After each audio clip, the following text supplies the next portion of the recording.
Pode ser o Grupo Corpo ou a Companhia de Dança do Pantanal.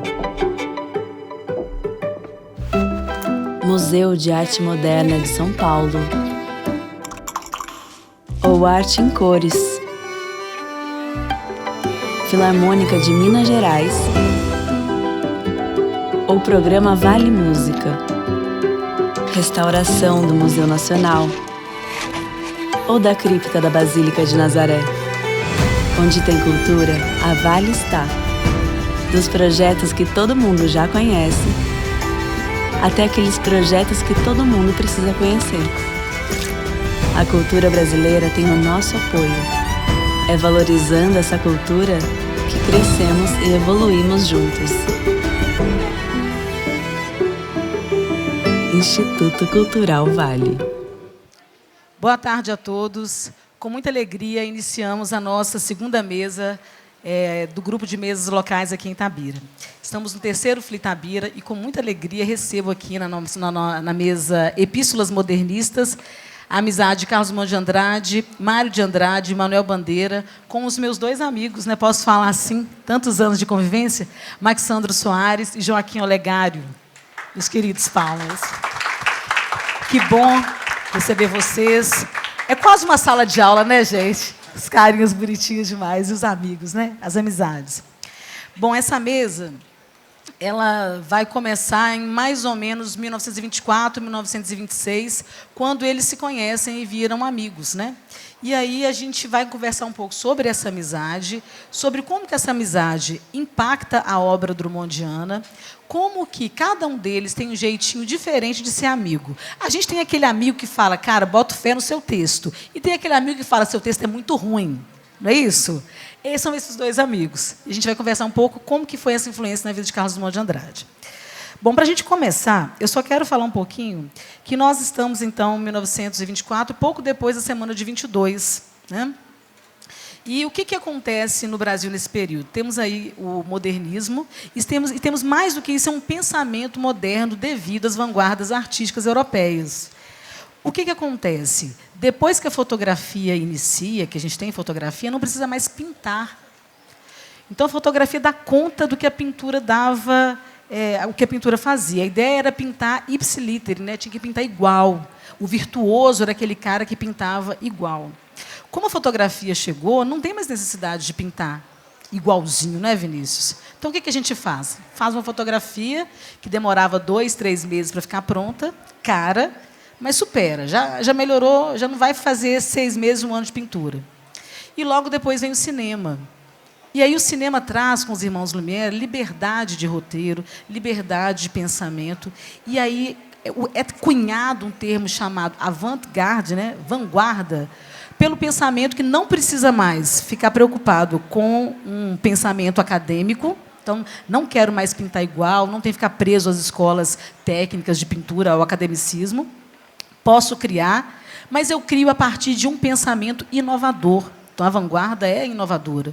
Então, nós estamos falando de fim do século XIX, início do século XX, e chegamos, então, no primeiro quinto, né, 1922, aqui no Brasil.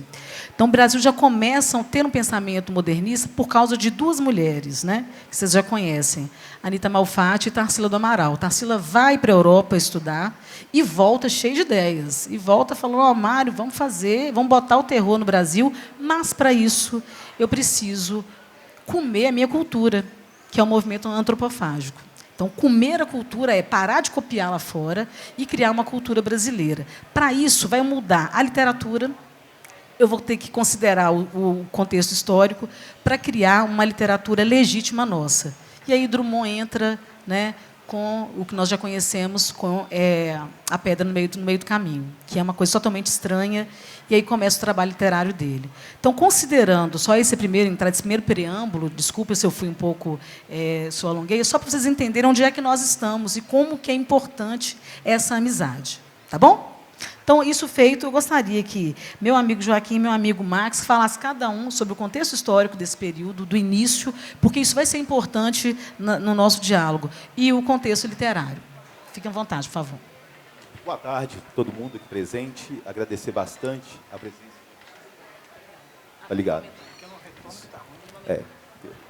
Então, boa tarde novamente. Muito prazer ver carinhas tão frequentes aí no nosso cotidiano. Que a gente fala que são alunos, mas são amigos também, né? Que a gente vai construindo ao longo de nossa trajetória. Sandra, Max, novamente. Como diz o Bandeira, o próprio Mário, em relação ao Drummond, né? Que a amizade não fique somente presente dentro da interseção poética, mas que se extrapole isso, antes de qualquer coisa. E assim eu faço com vocês que, no nosso caso, a nossa interseção foi o quê? A educação, e aqui estamos aqui também compartilhando dessa mesa. Pois então, dentro desse contexto, uma coisa muito importante a gente pontuar é justamente as variantes do que a gente tem desde a formação do Estado brasileiro, da ideia de buscar uma identidade nacional. Se no primeiro momento, ao longo do XIX, como Sandra colocou, o que a gente vai ter como principal elemento da construção dentro de um contexto de artes plásticas, que são as escolas de belas artes, dentro do início do século XX, sobretudo na segunda fase da República Oligárquica, que a gente vai ter duas fases aí, em algumas perspectivas historiográficas, uma de solidez por parte das elites agrárias que comandam o Brasil, dentro daquela conjuntura do café com leite. Mas quando Sandra coloca a década de 20, eu tenho uma questão de um divisor de águas, onde a perspectiva urbana, que ainda é pequena no Brasil naquele contexto histórico, mas que se começa a colocar como algo o quê? Como algo de presença, como algo mais ativo, e o movimento modernista vem dessa trajetória a partir de 22, como você colocou muito bem. E uma coisa muito importante também, dentro dessa conjuntura da República Oligárquica, é como eles, não somente através da poética, mas trazendo as suas angústias dentro do seu cotidiano, trazendo todas as suas reflexões dentro desse processo de amizade, o que eles vão sentir da realidade política e social no Brasil e que, posteriormente, vai ser refletido também dentro da conjuntura poética desses autores, que eu acho muito bacana. Ou seja, da amizade, das angústias, dos compartilhamentos mesmo que a gente tem sobre a própria natureza da vida mesmo, que isso contribui bastante para esse elo de amizade e a construção poética deles. Que bom que o Joaquim está aqui para falar do contexto histórico, né? Porque eu me resguardo a falar da literatura e das cartas, né? Mas, antes disso, né, cumprimentando nossos presentes aqui, eu vejo várias facetas de momentos diferentes de amizade, alguns que passaram pouco tempo, outros de mais tempo, e isso se reflete nas literaturas dos dois aqui dentro que a gente vai falar. Mas, aproveitando essa situação desse primeiro, como diz Sandra, nesse preâmbulo, né, e aproveitando que o Enem, né, amanhã, que vocês serão abençoados, como sempre, né? Lembrando que isso é muito claro nas duas epístolas que a gente vai falar aqui, nas ideias de carta. O Mário de Andrade é aquele grupo teórico, e eu ouso dizer que ele é descentralizado, porque ele é realmente teórico, ele é estudioso, ele é pesquisador. Então, ele faz com Drummond aquilo que a gente espera de um grande, vamos pôr assim, conselheiro. Né? Ele é um conselheiro de Drummond, ainda mais que Drummond vê como uma grande referência. Né? E a gente vai ver isso logo, inclusive nos 5 primeiros anos das cartas entre os dois, né? São 5 anos bem pessimistas de Drummond para o próprio Mário de Andrade.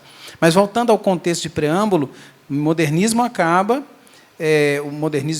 a Semana de Arte Moderna acaba e começa, né? São 5 grupos que se dividem, vamos pôr assim.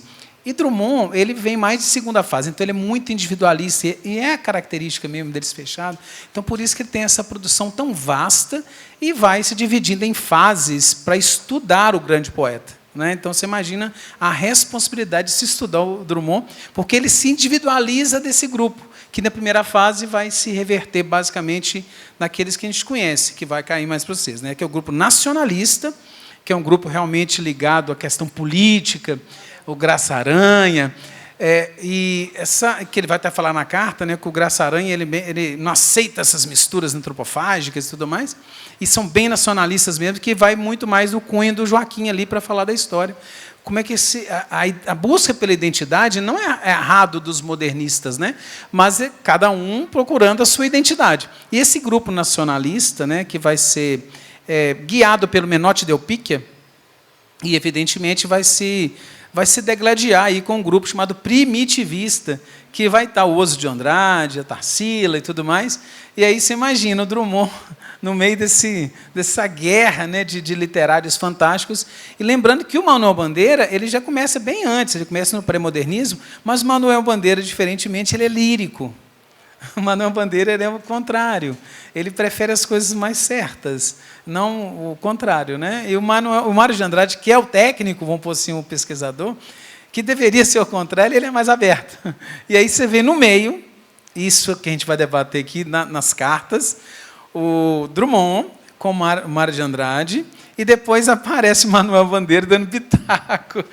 Então, essas epístolas modernistas que a gente não estuda na escola, né? Que vocês vão me dar a honra de falar aqui com grandes nomes aqui, que é legal, porque reverbera aquilo que a gente não vê. E eu falei hoje, e eu vou falar para aquela câmera ali, para convidar a galera para escutar depois, se não teve tempo, que o que o FLI Itabira é, verdadeiramente. É isso, eu estava conversando com a Sandra aqui, que a gente pega um mundo acadêmico, que a gente aprende, a gente, Itabira, precisa de aprender com isso. A gente teve que debruçar para estudar as epístolas de Drummond, porque eu quero falar também que a gente aqui, Itabira, aprende também. E a gente aprende com essas pessoas fantásticas que vêm para cá. Hoje eu tive com Conceição Evaristo, eu fiquei, sabe, sem falar, né? Eu só chorei, né? Porque, meu Deus, Conceição Evaristo.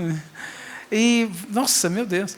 E aí, quando junta esse acadêmico, aí eu estou fazendo a comparação. Mário de Andrade é o teórico, é o pesquisador, é o acadêmico, com um cara que é mais solto, que é o Manuel Bandeira, que é a gente aqui da nossa terra, a gente une esse sincretismo, que é o acadêmico com o chamado currículo oculto, né? O currículo de sala de aula.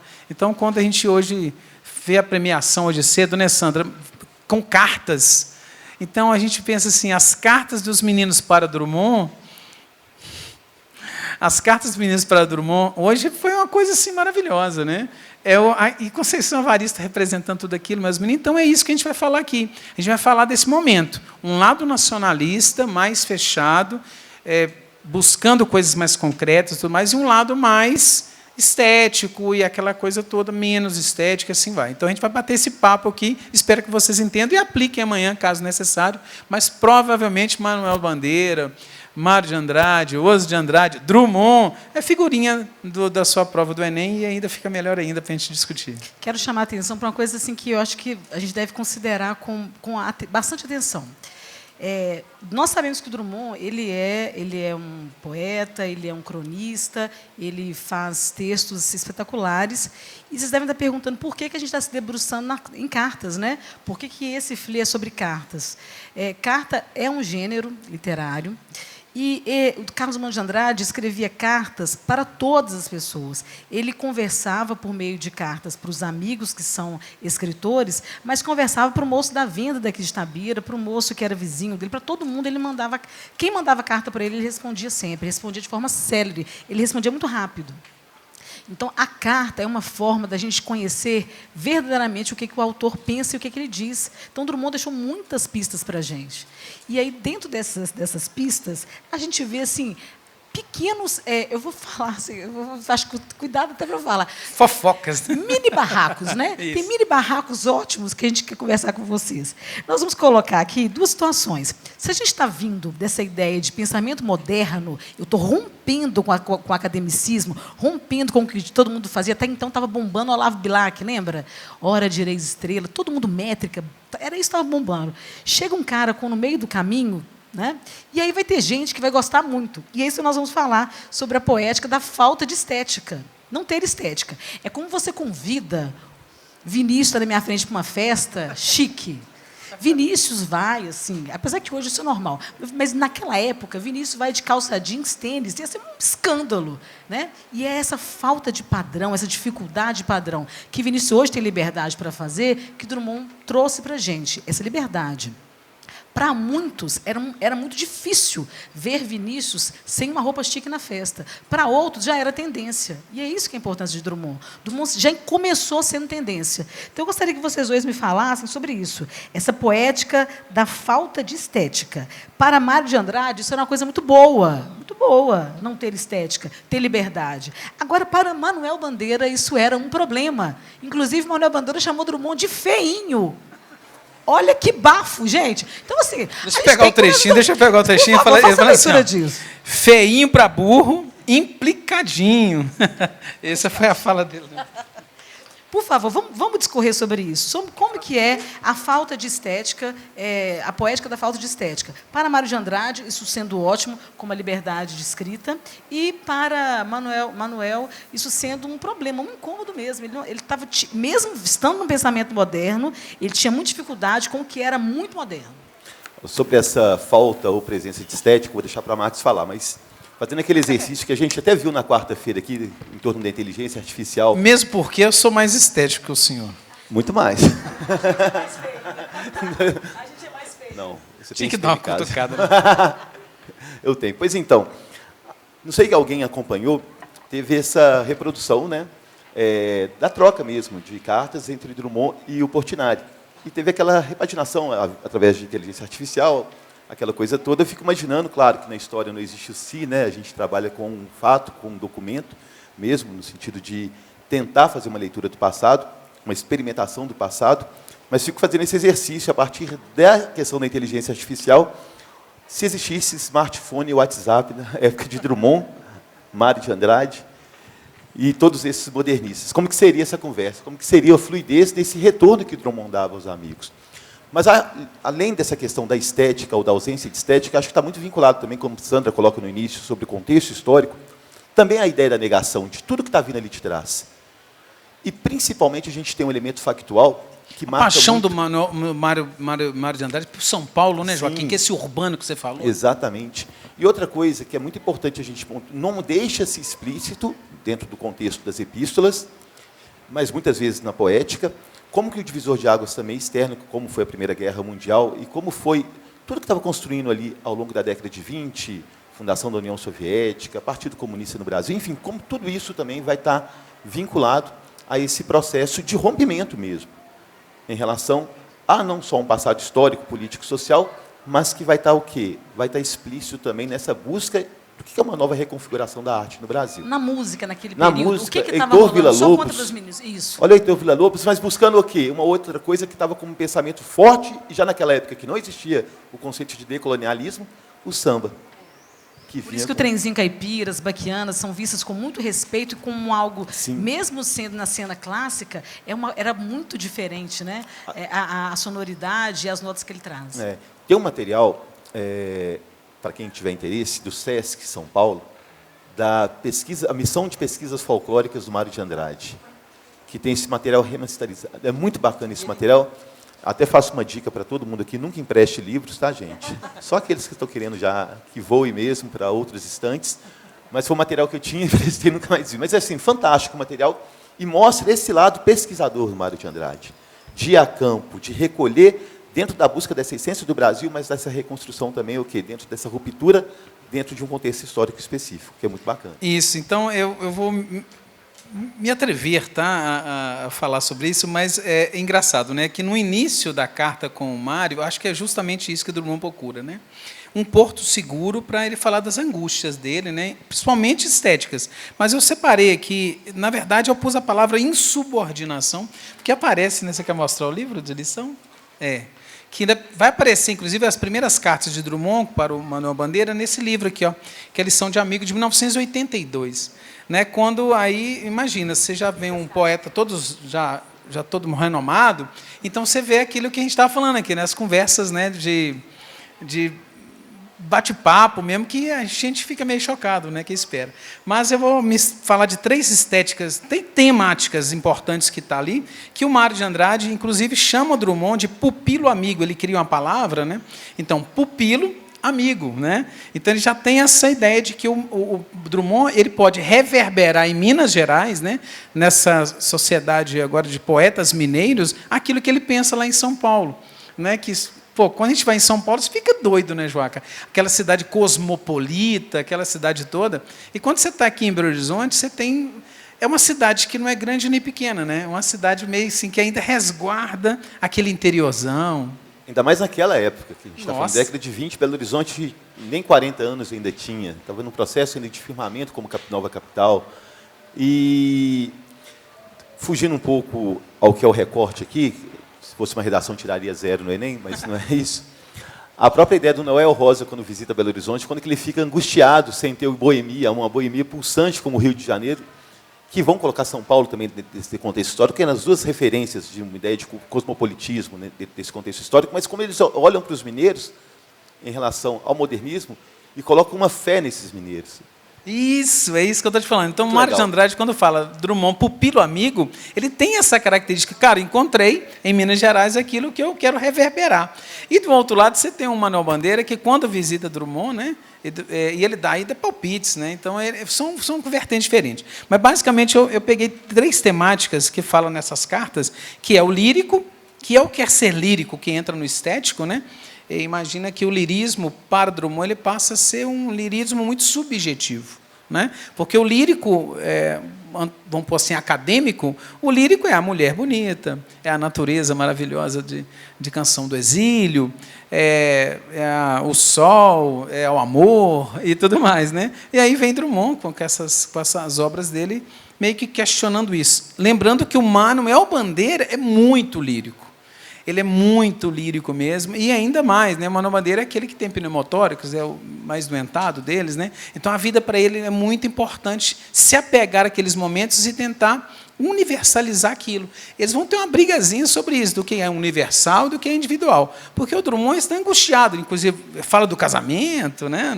nas cartas, então isso é muito individualizado, tá vendo? Enquanto o Manuel Bandeira ele é muito universal. Então, você imagina esse choque, né? Um querendo meio que eternizar a sua existência através dos poemas lindos, maravilhosos, né? Sobre a Teresa, inclusive, Manuel Bandeira, e esse veio Drummond totalmente não querendo nem ser poeta. E aí ele fica nesse lírico, discutindo sobre modernismo em si também, e depois uma palavrinha que eles falam muito, que é chamada de construção poética.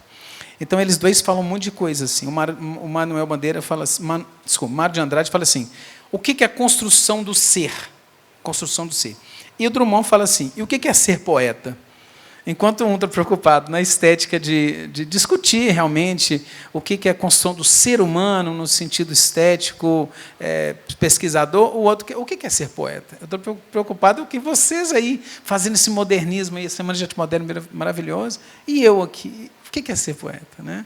Então, tem essa vertente. Eu não vou falar muito, que eu vou deixar assim. Aliás, o que é ser poeta, o que é ser um homem casado, ou fazendeiro, ou farmacêutico. A gente não vai adentrar muito, porque tem umas partes assim, aqui que ele fala. Foram 5 anos ele discutindo isso. Sobre que o casamento chega no próximo. Né? Gente, eles eram tão amigos, assim, inclusive, Drummond pergunta, né, assim, não é, caso ou não caso, como é que eu faço, né? O Mário de Andrade fala: seja homem. Imagina o machismo, né, da época. Seja homem. Primeira coisa, seja homem. Então, isso você já deu sua palavra. Eu nem ia falar sobre isso. Mas a gente entende o contexto da época. Ontem, numa mesa, uma moça que veio de Belo Horizonte perguntou, né, assim, Drummond tem um amor muito grande por Maria Julieta e fala muito pouco sobre Dolores, né? E, desde o início, ele já tinha essa... Não vou falar que talvez seja uma dúvida, mas uma... Ai, meu Deus, uma insegurança, sabe? Uma insegurança com relação. Mas vamos lá. É bonito ver uma amizade que nasce na literatura.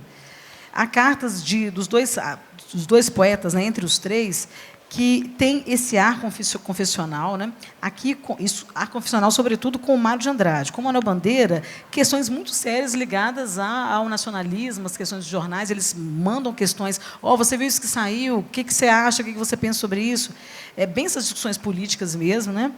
Mas eu queria perguntar para vocês dois, como que essa amizade esbarra, acho que a gente vai entrar um pouco agora, um pouco na análise dos poemas, ou na proximidade que Drummond, na liberdade que Drummond dá aos amigos de mudar um pouco a sua obra, ou não, né? Então, assim, até que ponto a gente percebe a influência da amizade na obra drummondiana? Vocês dois. Então, vamos lá. Eu estava escolhendo um termo aqui para falar, né? Mas, só para contextualizar, o Mário de Andrade que apresentou os dois. Tá? Porque, na verdade, o Drummond é muito fechado mesmo, né? E a amizade dos dois é muito bonita, e o Mário de Andrade ousou, né, fazer essa... Olha, eu li um cara, vou te apresentar o Drummond, para você fazer isso. Né? Então, respondendo essa pergunta, eu vou direto naquela questão que a gente estava conversando, sobre essa interferência de Mário de Andrade. Eu tirei a data certinha, tá? É 24 de novembro de 1924. O Mário de Andrade escreve, né, para Manuel Bandeira e fala assim: falamos, eu, CDA, eu e Drummond, ele chamava ele de Carleto, né? Carleto, né? Falamos de ti. E aí, nas cartas vão falando. E aí entra essa ideia do nacional e o chamado universal, que a gente vai falar. Aí surge sobre de Graça Aranha e tudo mais. Mas o Manuel Bandeira, o primeiro poema que ele pega, e vai falar de Drummond, é o poema Noturno de Belo Horizonte. Que ele quer entender, e aí a gente entende plenamente, porque o que a gente estava falando aqui antes, que o Manuel Bandeira é muito lírico. Então, quando ele fala assim, Noturno de Belo Horizonte, dá a ideia que o Joaquim logo falou, né? Que é aquela boemia, aquela coisa toda de ficar passeando pelas ruas de Belo Horizonte, porque é noturno em Belo Horizonte, e ele tenta entender o que Drummond quer dizer com isso, né? E ele vai perguntando a Drummond sobre essas coisas todas. Eu acho que isso incomoda um pouco Drummond, né? Porque quem é esse cara que ainda não me conhece? Você está achando que ele é quem? Que ele é Mário de Andrade? Então, há um questionamento sobre isso. E, verdadeiramente, eu entendo que a questão é essa. O Drummond quer uma resposta de ser poeta. O que é ser poeta? O que é construir uma poesia? Como que se constrói uma poesia verdadeiramente? Porque ele não se aceita como esse... Só colocar um parênteses. Até então, ele estava finalizando farmácia. Como que ele vai ganhar dinheiro também, sendo poeta? né? Então, vocês entendem essa ele questão estava com dele? dúvida. Não é vazio, né? A pressão familiar também. Que ele fala, ele até fala assim, desculpa falar, ele estava falando assim, eu anoto umas coisinhas meio estranhas, né? Aí ele fala assim, eu tenho dois problemas, questões de coração e questão de profissão. Muita inquietação, porção de coisas, né? É uma porção de coisas. Então, Manuel Bandeira entrou na hora errada, eu acho. Eu acho que ele não tinha que meter o bitaco nas cartas entre os dois, né, nesse caso. Mas me chamou a atenção muito quando ele comenta sobre esse poema, Noturno de Belo Horizonte. E aí o Mário de Andrade, evidentemente, tentando apaziguar, né, entre esses dois, e me parece que conseguiu verdadeiramente, porque depois até eles se encontram e tudo mais, né, e nesse sentido. E, por um outro lado, você vê o Mário de Andrade, quando ele recebe a carta sobre aquele primeiro verso lá de infância. Meu Deus, meu Deus. Mas explica primeiro quando ele manda e como é que é. Medita. Por favor, você Então, é porque, na verdade, a gente fica discutindo quem que vai, né? Então, nessa conversa assim, desse primeiro verso, né? Aí ele recebe o poema Infância, né? E aí ele fala assim, café preto, café que nem preta velha, né? Esse primeiro verso que fala que o pai de Drummond ia para a fazenda. Aí o Mário de Andrade fala assim, Drummond, aí ele ousou, né? Ele fala assim, Drummond, eu não sei se seu pai está na fazenda ou ia para a fazenda. Eu acho, só que aí eu acho mais lindo de Mário de Andrade quando aí ele fala assim, olha, ele fala assim, ó, você compreende, Carlico, né? Isso são rusgas desimportantes, inteiramente, agora me desmancho, né? Inteiramente quase. Então, ele fala sobre isso. Eu não sei se seu pai estava na fazenda, não está na fazenda, mas isso é tão desimportante. Então, ele é tão elegante para falar com o Drummond. É tão elegante quando ele fala isso, né? E encontra o outro, não. O outro vai e fala assim, eu não gostei dessa parte, muda aí. E Drummond não muda. Então, são essas vertentes. Mas, né? Ele faz, para vocês entenderem, ele fala o seguinte, no início do poema, porque Drummond ele escreve o poema, manda para Mário e fala, dá uma olhada. Aí, Mário... Isso é chamada, aí, né? na teoria da literatura como crítica genética. É como você faz um texto, manda para o colega achura, dá um traço e fala, troca essa palavra por essa. Era isso. E aí, então, ele manda Infância e tinha aquele poema, naquela parte. Meu pai ia para a fazenda. Aí, o nosso amigo Mário fala assim, por que você não coloca? Ia para o mato da fazenda. E aí ele fala essa questão de Marx. Se você quiser mudar, não precisa mudar, porque não é quase nada, não muda. Só que Drummond, amigo, muda do jeito que a gente conhece. Meu pai montava a cavalo, ia para o campo. Ele ouve Mário. Ele ia para o campo, mas ele completa. Meu pai montava a cavalo, ia para o campo. Ele dá a destinação para onde o pai ia, porque ele ouve o amigo. Então, é amigo mesmo, é amigo anjinho. Agora, o amigo capetinha, nós vamos chegar nele. Você quer falar do amigo capetinha? Não, Vamos falar do amigo capetinha, do que ele pediu para mudar?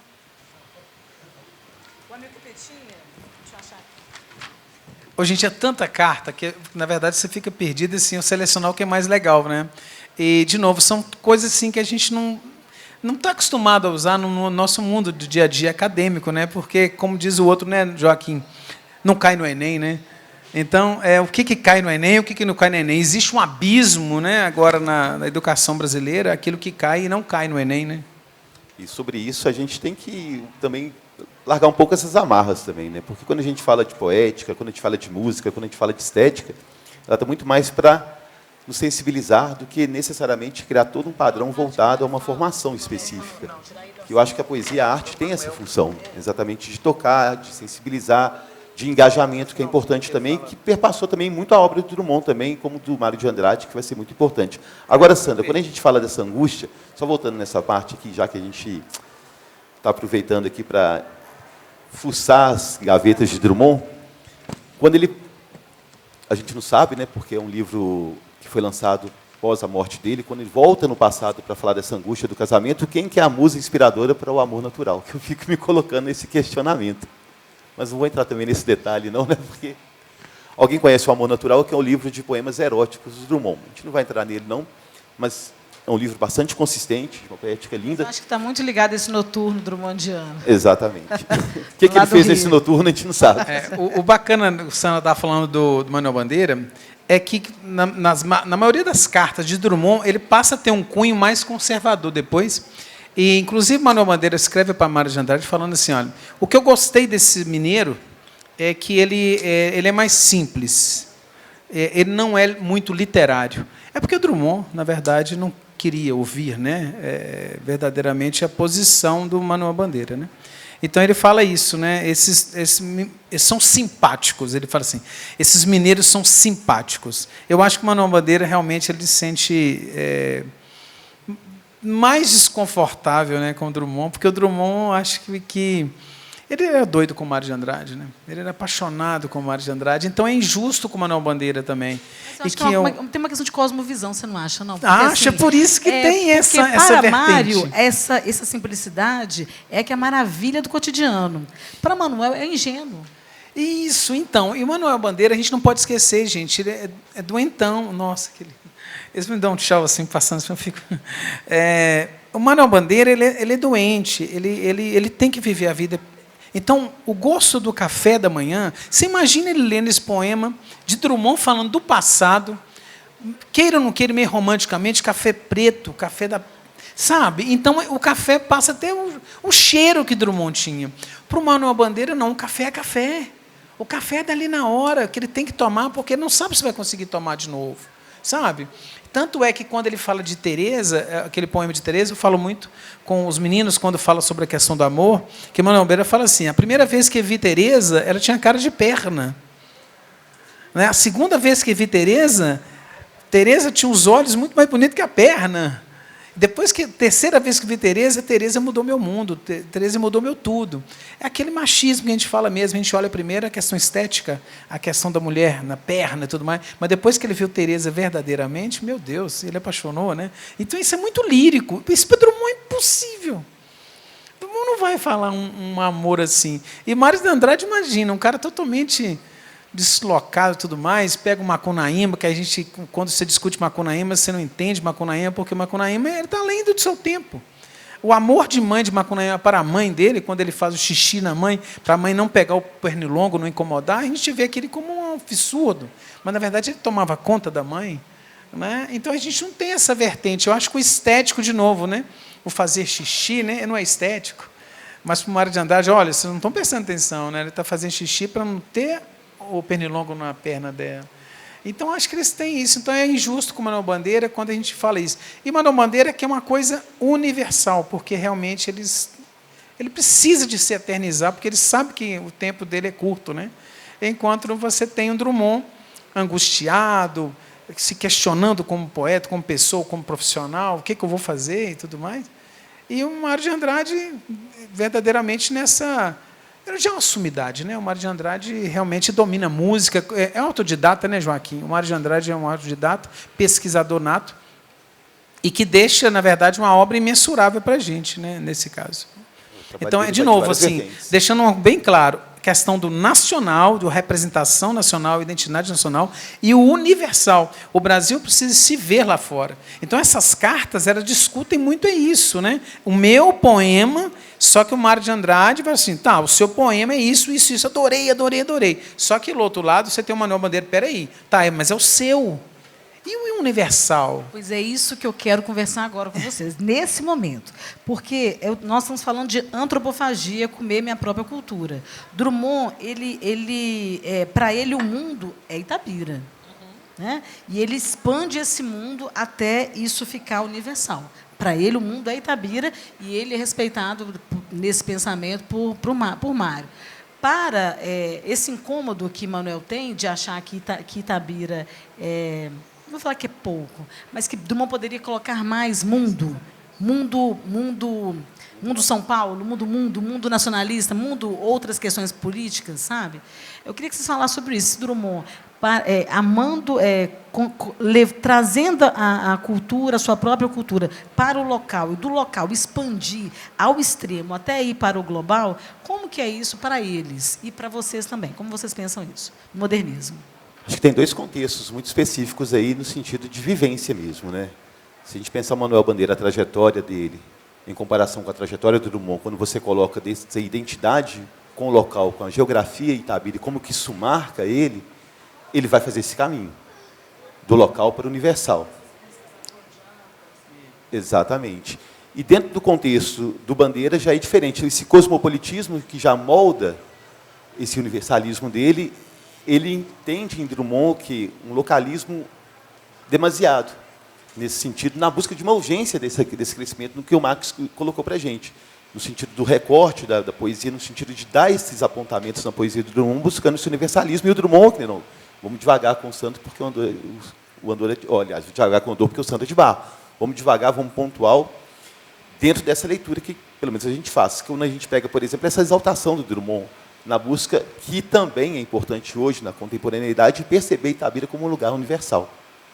Se a gente pensar os 3 livros dedicados exclusivamente a Itabira, são poucos. Aliás, nem sei se citar aqui outro poeta que vai reservar esse lugar de excelência e de exaltação à sociedade. Boitempo 1, Boitempo 2, Boitempo 3 é assim, a grande coletânea de Itabira. Mas com relação à questão histórica também, Joaquim, me fala como é que estava esse período aqui que a gente vai agora, de 24 até 50, o que estava acontecendo, isso que impactou tanto a vida de Drummond, porque o que faz com que o Manuel insista tanto nessa questão nacional com ele, para que isso apareça nos poemas. Primeiro que, na verdade, a gente tem todo o contexto da década de 20 que a gente citou no início. A questão do socialismo, a questão do entre-guerras. O entre-guerras marca muito também esses poetas, porque quando a gente fala dessa angústia da vida pessoal, que talvez a gente possa perceber também como um localismo também, né, dentro dessa ideia que vai refletir na poesia de Drummond, ao decorrer do processo, eu não sei se existem essas convencionalidades teóricas de primeira, segunda e terceira fase do modernismo, mas quando a gente pega 30 a 45, que é posterior ao que a gente está falando aqui agora, Drummond vai estar mais universal dentro desse processo. Que potencializado por um contexto histórico também. Que dentro de uma sensibilidade de um homem que percebe politicamente o que está acontecendo no mundo internamente e que vai criar essa angústia, porque se no primeiro momento ele questiona essa oligarquia na qual a família dele pertence, que é importante dentro do contexto de Itabira, mas que ele critica, em certo sentido, essa realidade política também, compactuada pelos modernistas, de uma forma geral, esse controle exercido por essas elites agrárias. Mas quando, a partir de 30, acontece a ascensão de Vargas pós-revolução de 30, e, sobretudo, depois, indo um pouco mais longe cronologicamente, em 37, com o estabelecimento do Estado Novo e uma inserção de uma realidade ditatorial no Brasil, isso gera um novo ciclo de angústia. Aliás, a angústia vai estar sempre presente. Eu ouso dizer, né, vou ser atrevido agora, igual para a gente poder dar uma chancelada, que a gente vai chegando no final, que a gente fica nervoso, porque a gente não falou tudo quem queria falar, né? Então, basicamente, eu ouso dizer que isso é um barroco, um novo barroco, né? Esse conflito, né? Neo-barroco, porque o romantismo já era meio novo barroco de novo, né? Mas, na verdade, é o que os estudiosos falam, e eu chancelo que o Afonso Romano de Santana, grande precisa vir também aqui, né? Eu vou ficar igual um doido lá.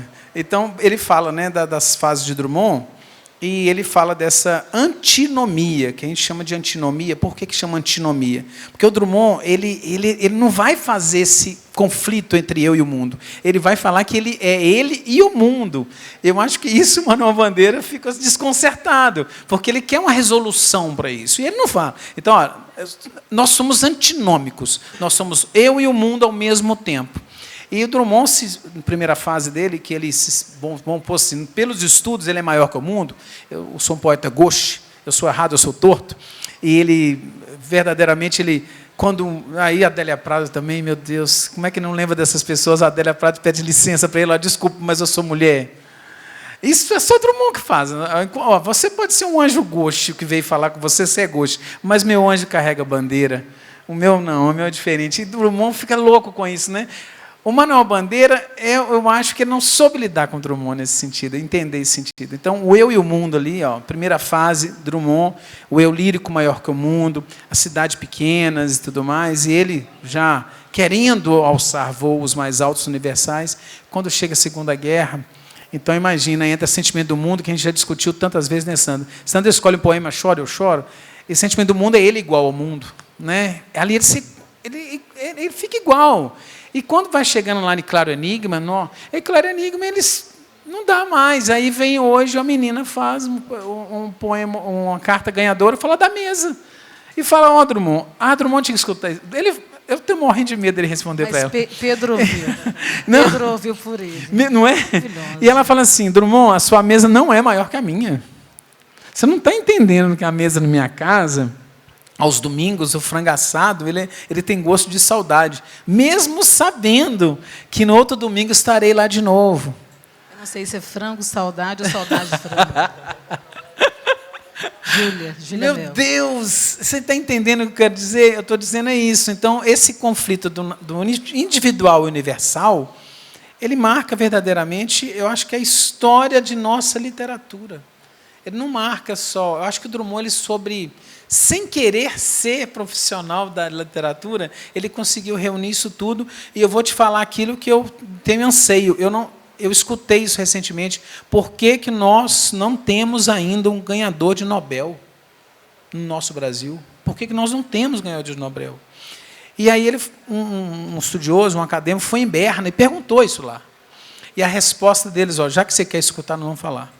Porque vocês não lembram dos seus heróis. Vocês não lembram dos seus heróis. Vocês esquecem dos seus heróis. Todo mundo que ganha aqui o Nobel é premiado porque ele lembra dos seus heróis no presente, no passado e no futuro. Vocês esquecem. Então, aqueles que estão aqui me assistindo, estão aqui conosco, eu digo assim, né? O nosso herói é o nosso dia a dia, é a nossa aula. O nosso currículo maior não é o acadêmico, né, Joaca? Não é universal, mas nosso currículo ele é individual. É aquele construído para a vitória dos nossos alunos, para a vitória dos meninos que amanhã farão essa prova. Vou, mais uma vez, pedir licença a falar a palavra famigerado do Guimarães Rosa. O famigerado tem dois sentidos, é o famigerado de ruim, mas o famigerado de bom. Esses meninos são famigerados. Eles são bons. Então, amanhã, eu falo muito com eles assim. O menino me passou uma mensagem hoje, antes de chegar aqui, né? Pô, Max, o que eu uso de repertório para falar de minoria? Eu falei assim, olha, eu queria te perguntar, porque, na verdade, você sabe muito mais do que eu. Se eu tiver que escrever uma produção de texto para você, eu serei pior. Porque você me ensina. E é assim, né? Então, existe esse troco. O universal passa a ser individual. E aí, de novo, Sandra estava comigo, gente, desculpa eu falar isso aqui, desculpa, Sandra. Ela estava comigo na porta do Rosarinho, você estava lá. E aí a gente estava dando uma palestra lá e saíram os meninos. Aí um dos meninos chegou para mim e falou assim, um menino muito racional. Chegou na porta do Rosarinho, Sandra estava junto, ele falou assim, eu sou um miguelim. Eu falei, por quê? Porque eu não enxergava sem aqueles óculos. Eu falei, que óculos, né? Ele falou assim, é porque o óculos é usado para a gente enxergar o além, mas eu não enxergava nem perto de mim. Eu sou um miguelim. Sandra está lá junto. Então, nós somos miguelins nesse mundo, esse palco maravilhoso, e a oportunidade que a gente tem aqui para falar para vocês Eu acho que cada pessoa aqui tem uma verdade, mas a verdade maior é aquela que está escrita em palavras, que eles tiveram coragem de escrever. Que tenhamos mais coragens de serem universais, e mais para ser universal, individuais. A inteligência que a gente espera, que a gente busca, ela não está ligada apenas a termos rebuscados. As redações que ganharam são redações que falam do simples, do prosaico, de forma encantadora. Carlos Drummond de Andrade ele fazia isso de um jeito que ninguém conseguiu fazer até hoje. Ele é considerado entre os 10 maiores poetas do mundo, porque ele fala que no meio do asfalto nasceu uma flor. Há vários tipos de paz, pare tudo, né? Porque no meio, no cantinho, nasceu uma flor. Como que você faz várias interpretações com relação a isso, de um fato muito corriqueiro, de uma coisa muito cotidiana, você para e olha para aquele acontecimento absurdo de que uma flor rompeu o asfalto, de que um menino negro conseguiu passar na faculdade, de que uma pessoa pobre conseguiu romper o que ela esperava e conseguiu porque ele quis, que uma pessoa que tem tudo que é possível contra para que o que ele queira aconteça, e mesmo assim ele rompe aquilo e vai. Então, a poética drummondiana está muito ligada a uma força absurda que vem do local, dos ensinamentos dele. Conversando com o Lúcio Sampaio, outro dia, do Cometa, né, a pessoa que criou o jornal O Cometa, ele me falou que Carlos Drummond de Andrade, ele não queria muita coisa, ele achou, não ficou feliz com o nome da Avenida Carlos Drummond de Andrade, e falou, olha, por favor, eu prefiro que você faça uma homenagem ao meu pai, porque o meu pai fez mais pela cidade do que eu. Meu pai tinha uma fábrica, meu pai tinha empregados, meu pai ajudava as pessoas carentes, meu pai colaborava na igreja, meu pai fazia vários trabalhos na sociedade itabirana, meu pai fez mais do que eu. Faça uma homenagem para ele. E aí ele pediu, e aí Lúcio foi e buscou.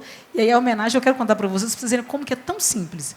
Sabe aquele pedacinho que vai da Praça Redonda em frente ao Bretas, a prefeitura, e finaliza assim no início da Cristina Gaziri? Aquele pedacinho, né, a avenida mais curta de Itabira, Carlos de Paulo Andrade, o nome do pai de Carlos Drummond de Andrade. Drummond, gente, quando ele ficou sabendo que aquele pedacinho teve o nome do pai, ele ficou muito feliz. Ele pediu que ficasse, pelo menos mandasse um pedacinho, o jornal liberasse um pedacinho para ele fazer um agradecimento.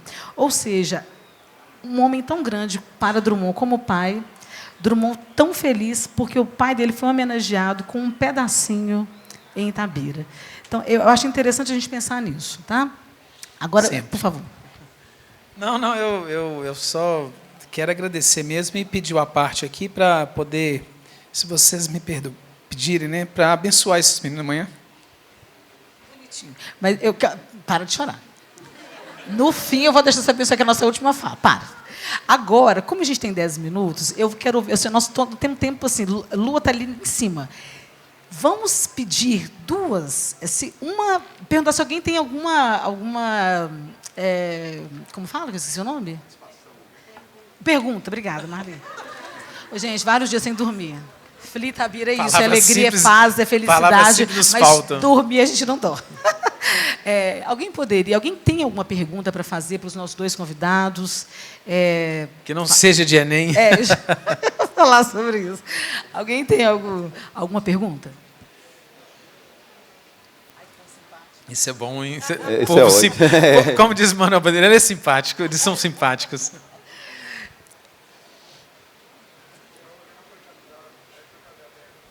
Nossa, Max, eu acho melhor a gente fazer as últimas considerações aqui. Vamos agora dar as últimas considerações. Eu quero começar para o Joaquim. Beleza, vamos lá. Esses são os nossos últimos minutos. Por favor, além do tema, você gostaria de falar sobre as obras epistolares de Drummond e um recado para esses meninos, para a nossa plateia e quem nos ouve pela internet. O que mais marca, né, nessas questões, de novo, vem a angústia. Isso, na verdade, eu não sou especialista em Drummond, não sou estudioso de Drummond, assumo que eu experimentei Drummond e continuo experimentando.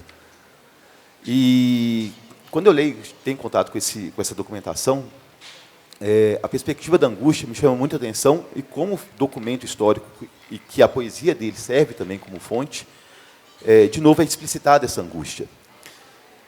E nesse trabalho de pensar a angústia de Drummond no contexto da Segunda Guerra Mundial, e voltando aqui agora, aproveitando também, dando recado para todo mundo, independente se são aluno ou ex-aluno, amigos, enfim, é que a gente vive um mundo angustiante ainda na contemporaneidade, pela repetição de tudo que a gente viu, que Drummond vivenciou e a gente está vivenciando hoje também.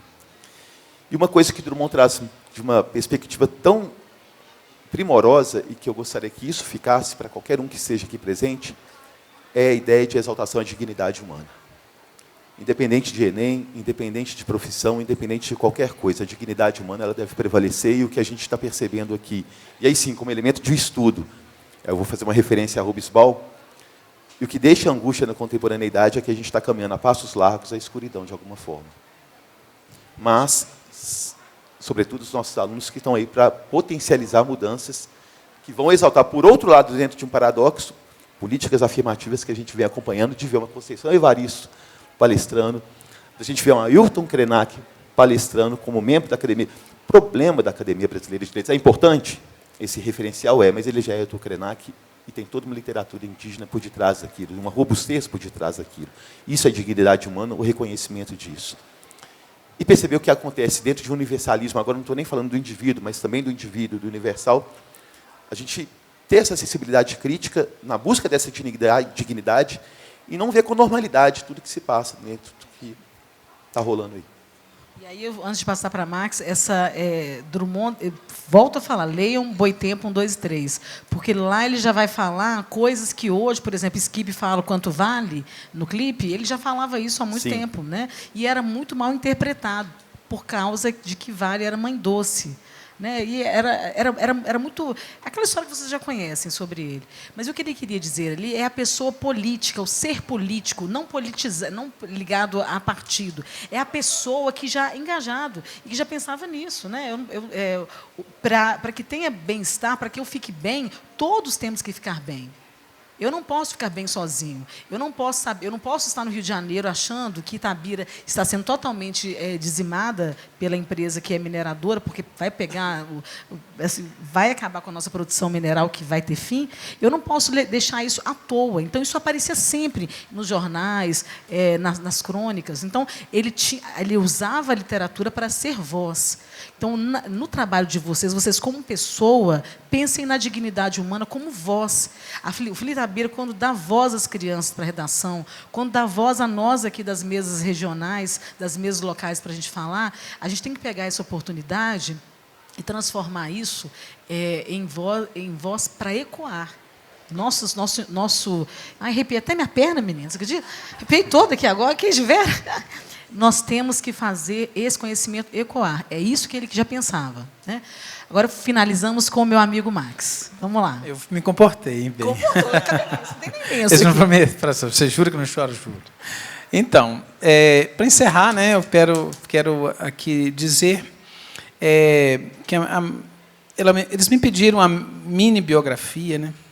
E eu falei com a Sandra, e Sandra me xinga sempre. Né? Eu só quero dizer que meu pai é costureiro, ele é alfaiate, minha mãe é costureira, e recentemente ela me disse que o sonho dela, ela escreveu uma carta, porque minha mãe realmente ela não domina a arte da escrita. Então, eu, como professor para ela, é um orgulho gigante. Né? E ser ganhador do FLI Itabira com carta, isso é um divisor de águas na minha vida que não tem tamanho para dizer que, como eu disse hoje lá com o Afonso, as palavras, às vezes, vai faltar sempre para mim, mas a lágrima ela responde. Né? Então, eu quero dizer que, chancelando o que meus dois amigos fizeram, amigo de vida, né? A proposta de redação do Enem, ela pede justamente que seja você. Não que é uma proposta feita universal, né? É que é uma proposta feita realmente do seu coração. Então, naquele momento que você estiver lá, você não está sozinho, porque existe uma energia tão maravilhosa. Eu acho, até falei isso com a Marli, né? Que na hora que a Sofia estiver fazendo a redação, na hora que ela sentir uma dificuldade, a mãe dela está lá junto. Todos nós estamos juntos. A energia está junto ali, né? E se mesmo assim faltar alguma coisa, levanta assim. Eu falei, dá uma piscadela. Levanta a mão lá. né? Olha lá, dá uma piscadela e fala assim, e saiba que você está preparado. E você está preparado. Não tem ninguém que te tire isso. É a dignidade. Porque você conquistou isso. E, mais uma vez, digo, é seu direito de vencer. Nós temos o direito de vencer. A vitória é nossa, a vitória é sua. E aquilo que eu falei com o William na palestra anteriormente. Minha fé cansada. A minha fé é cansada nos homens. Mas quando eu vejo uns meninos maravilhosos como esse, renova a minha fé. Né? Renova minha fé. E aí eu digo no Joaquim, eu achei que a minha geração tinha errado, mas quando eu vejo isso aí, eu acho que a gente não errou, não. Então, muito obrigado por vocês estarem aqui conosco. Se eu falar cada nome aqui, vai ser uma lágrima diferente, porque cada um de vocês aqui marcou a vida da gente de maneira maravilhosa. Eu tenho amigos aqui para a vida inteira, alunos que me ensinaram muito mais do que eu aprendi. Muito obrigado, verdadeiramente. Com muita alegria, até com um pouquinho de, não fala tristeza, né? Impressão o jornal, Max, esse aqui. Ô, Sandra, Oi.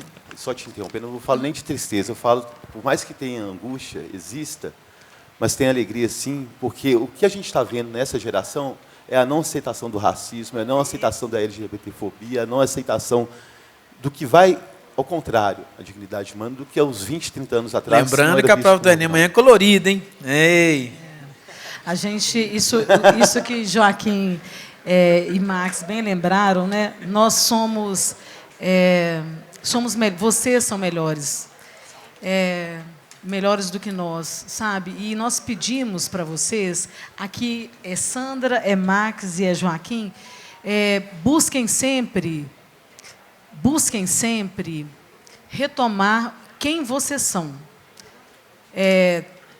Eu sempre tenho aquela música da Pitty, né? Seja você, seja local, sejam os valores que vocês têm, escrevam dessa forma que vocês conhecem, não busquem coisas absurdas. Volto a falar, Júlia hoje ganhou a redação falando dos temas mais puros e caros do ser humano, que é a família, né?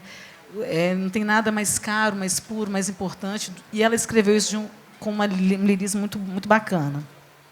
Antes de finalizar, eu convido para a próxima mesa, que é às 16h30, Escrevivências Negras, com a professora Juscelia, Eva Gonzaga e Maria Geraldo dos Prazeres, que vão falar sobre aqui, que é um tema baseado, né, a partir da obra de Conceição Evaristo, vai falar sobre a coletividade, e uma escrita feminina, uma escrita de mulher negra. E mais tarde a gente tem, às 18 horas, Arte como Resistência, Literatura Marginal, 10 anos de Tiago Skip, vocês estão convidados também.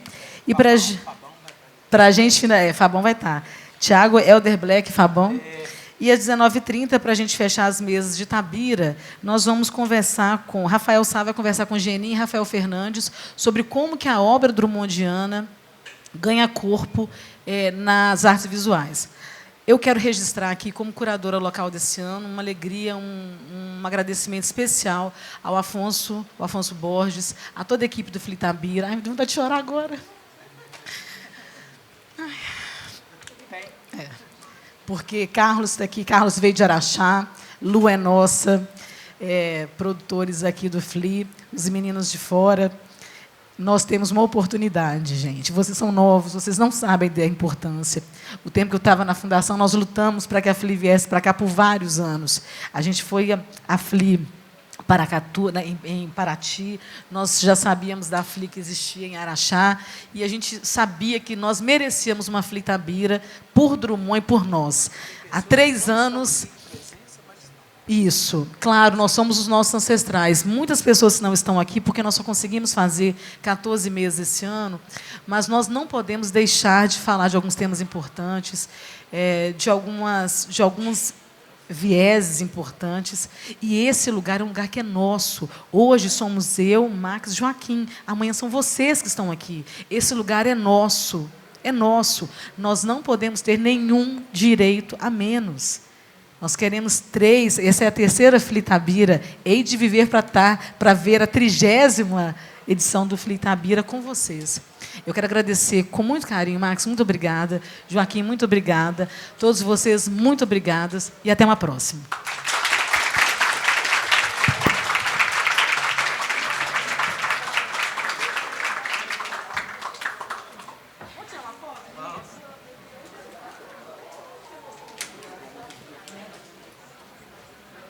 Vale um ponto só. Vocês podem tirar foto?